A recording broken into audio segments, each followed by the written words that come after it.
You mentioned omega-3s and your test. What test? What is this called? Or can you ask your doctor to get this? My understanding is now you can even ask for it yourself, but you can certainly get it at Quest Diagnosis. This is called the fatty acid profile. I recommend you get the one where the phlebotomist sticks you rather than the finger stick test. I think it's more accurate, but it's fatty acid profile. Most insurance companies will pay for it. Thank you so much. Thank you. Appreciate it. Of course. Thanks, Jonathan, for that. Now, next we have Bridget. Bridget, please ask Chef AJ your question. Hi, Chef AJ.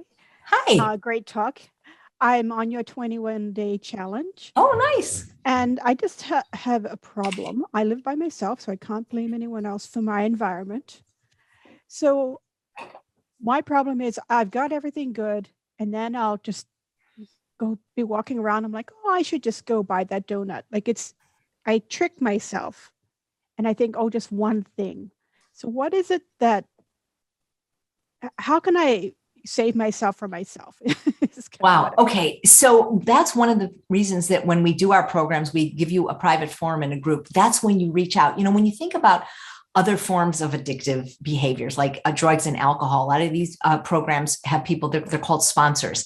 And the idea is before somebody relapses, you're in touch with your sponsor. A lot of times you're in touch with them every day, many times a day. And that's why having, I don't really call it sponsor in my when I work with people, but having a buddy or somebody that you're accountable to, that you're texting or sending your food to every day, that really helps, because sometimes living alone, it's a blessing that you can have a clean environment, but there's nobody there to tell you not to eat that donut. You know what I mean?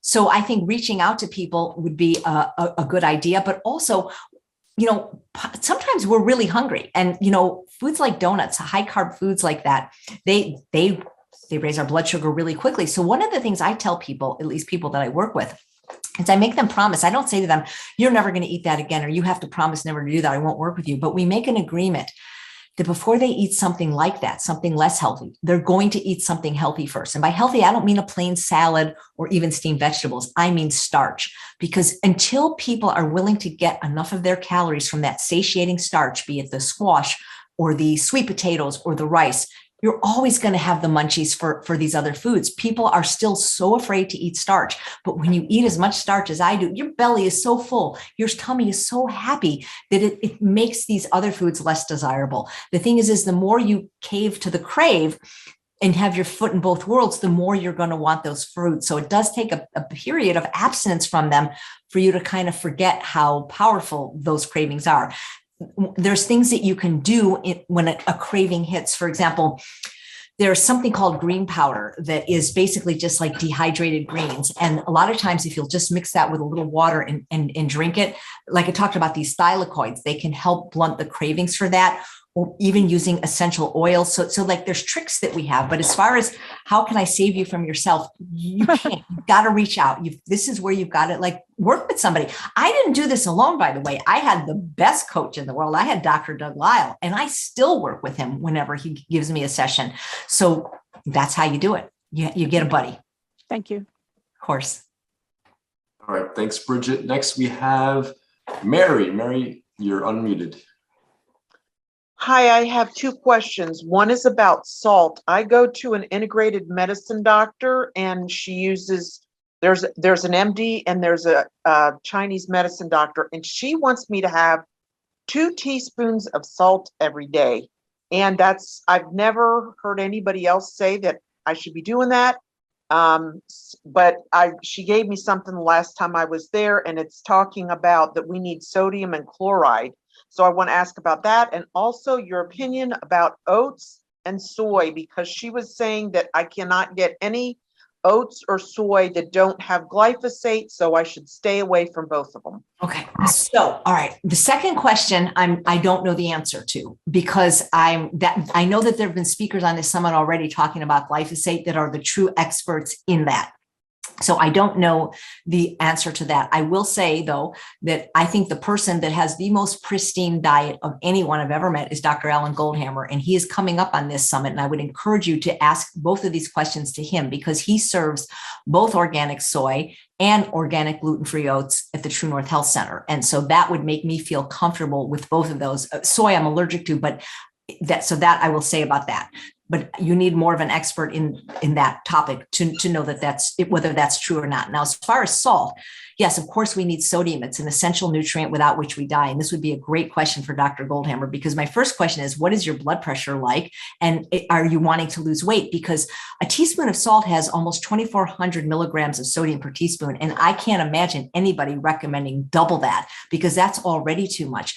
In terms of weight loss, is where sodium or salt comes into play is it's an appetite stimulant. And what the medical literature shows is that salt is such a powerful appetite stimulator that people eat, when they do salt their food, eat 11% more calories from food, which if you're trying to lose weight is not a good idea. And generally those calories are not healthful calories. The more salt you eat, the more salt you crave, and the more food you eat. And you can do this experiment yourself by taking a food that you might already like let's say, for example, I love rice, white, brown. I can eat it without anything on it. And then figure out how much you eat on a day that you're hungry. And then the next day, put some soy sauce on or put some salt on. And you're going to see you're going to eat way more food.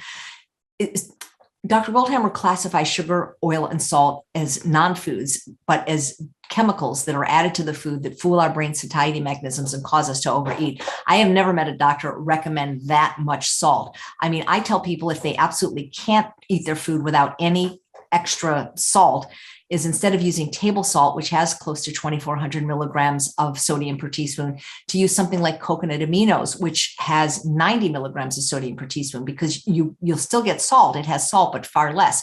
Or low sodium miso, which has many more health benefits, but only 110 milligrams of sodium per teaspoon. But to me, that sounds like an awful lot of salt, especially if you have high blood pressure or are trying to lose weight. Yeah, she does say that I'm supposed to use natural unprocessed salt. So she makes a big deal about Himalayan salt or sea salt, but I'm still not seeing anything online that's acting like they're that different than, The thing table about salt. okay, so one of the reasons some people include salt is because we need iodine, and salt that you buy, other than the ones you're mentioning, are iodized. Himalayan and Celtic sea salt, they have minerals, but you don't need salt for minerals. That's what vegetables are for. You do need iodine, which some people get from table salt, like Morton salt. But this would be a great question for Dr. Goldhammer. But I personally don't know any doctors that have spoken in this conference that are recommending that much salt. And actually, many of them, like Dr. Furman and Dr. Clapper and Dr. Esselstyn, are not going to recommend any salt, and certainly Dr. Goldhammer. But you know what? If you have the results you want in your health, who am I to tell you not to do that? But I would not be able to eat that much salt. I personally don't even like the taste of it anymore. It's a lazy way to season, and it causes you to retain water. So I would like to see where she's getting this information and what research she's looking at to recommend that much salt for somebody. Yeah, I kind of don't listen to her in that way. My blood pressure is not great. It's high. Well, then, I would definitely re-ask this question to Dr. Goldhammer, because I don't want to say anything bad against any healthcare professional, but I will say something bad against salt, that I have not seen it be a health food for most people. Thanks a lot. My pleasure.